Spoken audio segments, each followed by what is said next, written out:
Dari cerita yang kepala desa sampaikan kepada mahasiswa tersebut bahwa sebetulnya rumah tersebut ditinggal oleh pemiliknya lantaran pemiliknya melakukan pesugihan.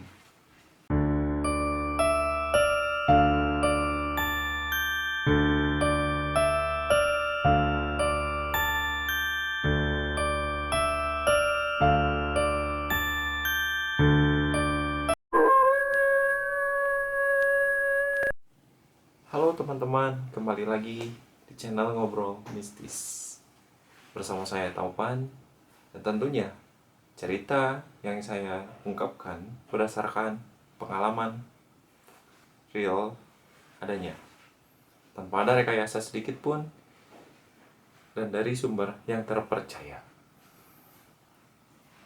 Cerita ini bermula dari sekelompok mahasiswa yang melakukan kegiatan kerja nyata di suatu desa di daerah Jawa Barat.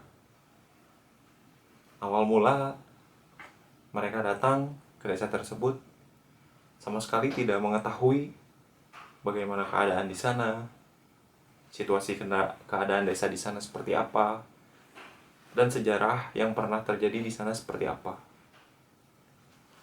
Dengan dasar tidak mengetahui latar belakang desa tersebut, sekelompok mahasiswa ini percaya kepada kepala desa yang ada di sana. Tentu saja, kegiatan kuliah kerja nyata tidak hanya dilakukan sehari dua hari, melainkan berbulan-bulan. Selama sekelompok mahasiswa ini melakukan kegiatan kerja nyata di desa tersebut, tentu saja membutuhkan suatu penginapan atau kontrakan yang digunakan untuk kegiatan-kegiatan KKN mereka. Dari situ, kepala desa merekomendasikan atau menawarkan kepada sekelompok mahasiswa tersebut rumah yang bisa digunakan oleh mereka untuk dijadikan tempat mahasiswa tersebut melakukan aktivitas-aktivitas keakademisan yang harus mereka kerjakan di desa tersebut. Mahasiswa ini dirujuk atau direkomendasikan sebuah rumah oleh kepala desa. Rumah yang luasnya lumayan besar, memiliki banyak kamar, rumah yang terawat, furnitur yang tinggal digunakan. Padahal rumah ini lama ditinggal oleh pemiliknya. Tanpa kepala desa tersebut mengatakan kepada mahasiswa kenapa rumah ini ditinggal dengan keadaan perabotan yang utuh. Sekelompok mahasiswa tersebut tidak banyak menanyakan kenapa, kemana pemiliknya, siapakah pemiliknya yang sebenarnya. Mereka tidak menanyakan itu kepada kepala desa. Pada suatu ketika, satu malam mereka menginap di rumah tersebut. Gangguan-gangguan di luar akal nalar manusia mulai dirasakan. Mahasiswa ini tidak ambil pusing dengan kejadian yang terjadi karena latar belakang pendidikan mereka yang tinggi sehingga mereka kurang mempercayai akan hal-hal mistis. Ditambah lagi, sekelompok mahasiswa ini sehari-harinya hidup di kota besar yang jauh dari kegiatan-kegiatan atau fenomena-fenomena yang bisa terjadi di dunia mistis. Para mahasiswa ini mengatakan kepada saya, malam pertama mereka mendengar suara-suara yang berasal dari salah satu ruangan di belakang rumah tersebut, yaitu suara-suara anak kecil berlarian. Jujur saja, saya menceritakan cerita ini kepada kalian saya merasakan merinding. Entah sosok yang sedang saya ceritakan kepada kalian ini hadir di sekitar saya. Malam kedua pada mahasiswa ini merasakan hal yang lebih luar biasa lagi.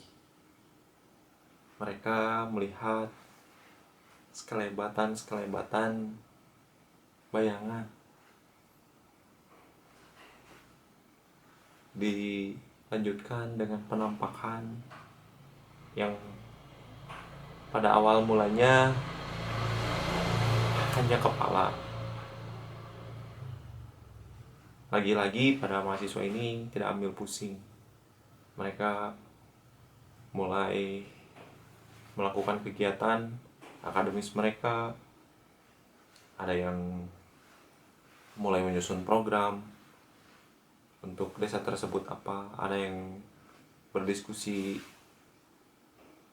program yang mana dulu yang akan dilaksanakan. Hari selanjutnya, tanpa mereka sadari, sosok-sosok di rumah tersebut mulai berani menunjukkan eksistensinya. Pada malam berikutnya, mahasiswa tersebut mengatakan kepada saya, mereka mendengar suara orang yang sedang mandi di dalam kamar mandi. Padahal semua mahasiswa yang ikut dalam kegiatan KKN tersebut sedang berkumpul di ruang tengah. Tidak ada satu orang pun yang berada di halaman belakang rumah tersebut. Mendengar suara orang yang sedang mandi, para mahasiswa ini sontak terkejut semua. Dan mulai mereka merasakan sepertinya di rumah yang sedang mereka tinggali tersebut ada hal yang kurang wajar. Mereka mengatakan kepada kepala desa tentang apa yang mereka alami pada malam itu dan malam-malam sebelumnya. Namun respon kepala desa hanya mengatakan itu hanya perasaan saja.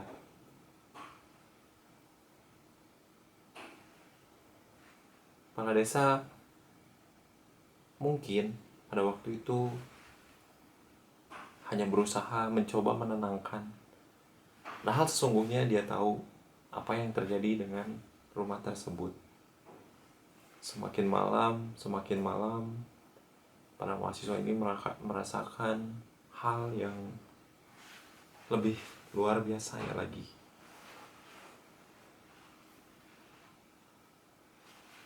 Pada malam terakhir di rumah tersebut,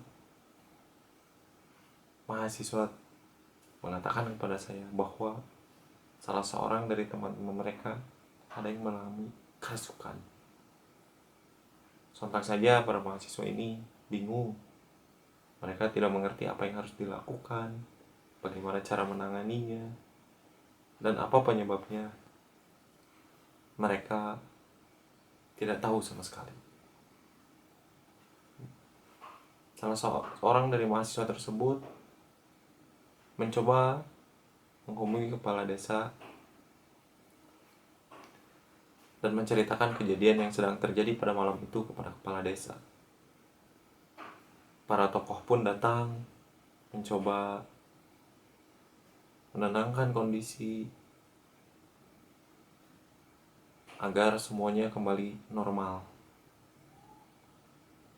Pada keesokan harinya, kepala desa memanggil sekelompok mahasiswa tersebut.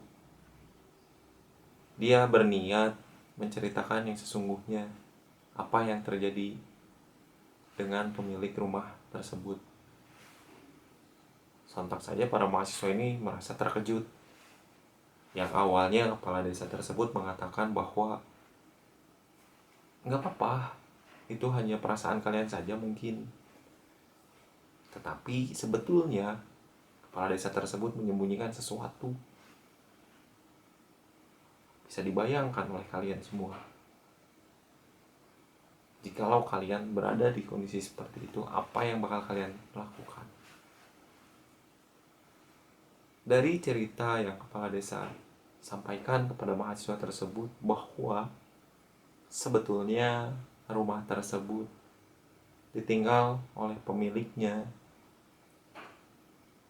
lantaran pemiliknya melakukan pesugihan. Saya dengan berat hati harus mengatakan kepada kalian, jujur saja saya menceritakan cerita ini, saya merasakan merinding yang sangat luar biasa. Mahasiswa tersebut menyampaikan kepada saya bahwa kepala desa bilang ke mereka,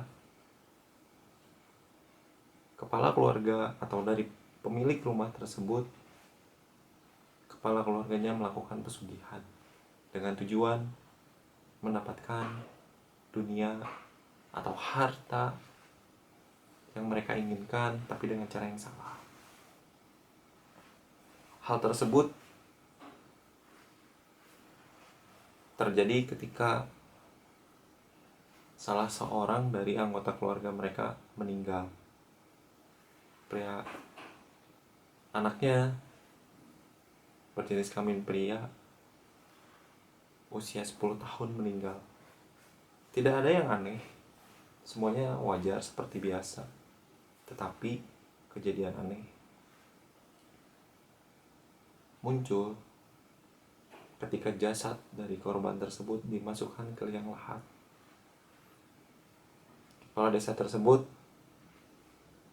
memberitahu bahwa muka dari jasad tersebut menyerupai sosok hewan. Tentu saja ini hal di luar otak nalar kita. Setelah putranya meninggal, tetap saja pesugihan ini meminta tumbal, yang akhirnya anaknya yang kedua berjenis kelamin perempuan meninggal juga. Tidak sampai di situ, tumbal tetap harus didapatkan. Setelah putra-putrinya meninggal, istri dari kepala keluarga tersebut atau istri dari pemilik rumah tersebut yang selanjutnya meninggal. Hal yang terjadi pun sama. Keanehan terjadi pun sama ketika jasad dimasukkan ke liang lahat. Sampai pada akhirnya pemilik rumah itu pun meninggal karena pesugihan yang dilakukannya.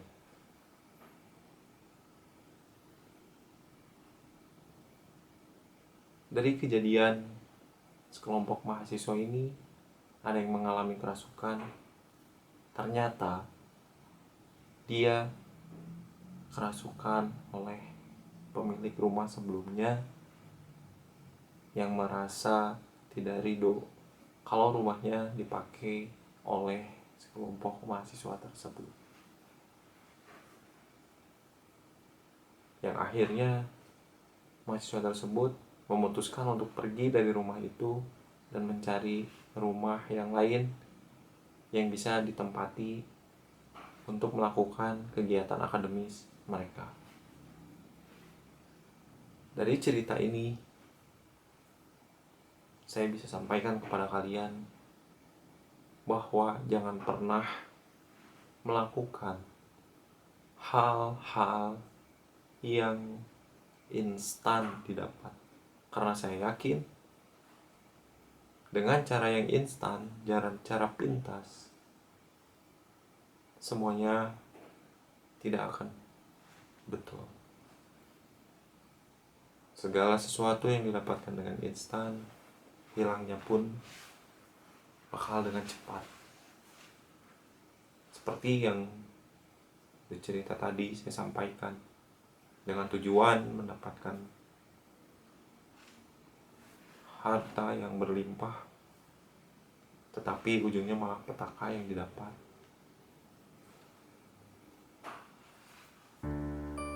Sekian teman-teman cerita yang bisa sampaikan di episode kali ini.